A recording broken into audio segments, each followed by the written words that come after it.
രാജ്യത്തെ സർക്കാർ സ്കൂളുകളുടെ ശോചനീയാവസ്ഥയ്ക്കെതിരെ CJPയുടെ സ്കൂൾ ടീക്ക് കരോ ക്യാമ്പയിൻ ശക്തമാകുന്നു. ഗ്രാമീണ മേഖലയിലെ സ്കൂളുകളിൽ അടിസ്ഥാന സൗകര്യങ്ങൾ ഉറപ്പാക്കണമെന്നാണ് ആവശ്യം.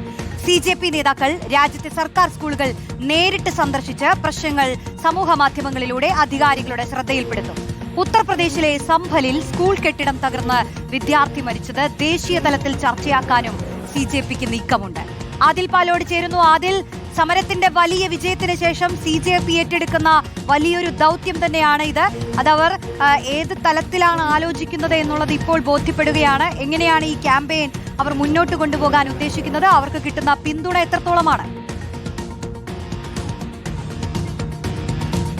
സമൂഹ മാധ്യമങ്ങളിലടക്കം വലിയ ശ്രദ്ധയും പിന്തുണയും ഈ ക്യാമ്പയിന് ലഭിക്കുന്നുണ്ട്. CJP പ്രഖ്യാപിച്ച സ്വാതന്ത്ര്യദിനത്തോടനുബന്ധിച്ചുള്ള സ്കൂൾ ടീക്കരോ എന്ന പേരിൽ തുടങ്ങിയ ക്യാമ്പയിന് വലിയ ജനപിന്തുണ സ്വീകാര്യത ലഭിച്ചുകൊണ്ടിരിക്കുകയാണ് സമൂഹ മാധ്യമങ്ങളിലും അല്ലാതെയും.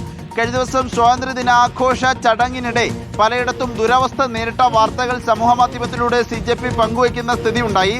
CJP സ്ഥാപകൻ അഭിജിത്ത് ദീപ്കെ സ്വന്തം നാട്ടിലെ ഒരു സ്കൂളിൽ പോവുകയും അവിടെ എന്തൊക്കെയാണ് അടിസ്ഥാന സൗകര്യങ്ങൾ ഇല്ലാത്തത് എന്ന് കുട്ടികളോട് ചോദിച്ചറിയുകയും അത് സമൂഹ മാധ്യമത്തിൽ പങ്കുവയ്ക്കുകയും ചെയ്തിരുന്നു.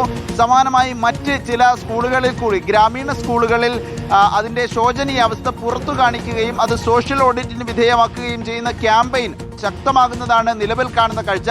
കൂടുതൽ സ്കൂളുകളിൽ CJPയുടെ നേതാക്കൾ എത്തുകയും അടിസ്ഥാന സൗകര്യങ്ങൾ ഇല്ലാത്തത് പുറത്തെത്തിക്കുകയും ചെയ്യും. പ്രാദേശിക ജനപ്രതിനിധികളെ അടക്കം ഉൾപ്പെടുത്തി ഈ സ്കൂളിൻ്റെ നിലവാരം ഉയർത്താനുള്ള ക്യാമ്പയിനാണ് ഇപ്പോൾ പുരോഗമിക്കുന്നത്. സ്കൂൾ ടീക്കരോ എന്ന പേരിൽ തുടങ്ങിയിരിക്കുന്ന ക്യാമ്പയിന് വലിയ സ്വീകാര്യതയാണ് ഇപ്പോൾ ലഭിച്ചുകൊണ്ടിരിക്കുന്നത്.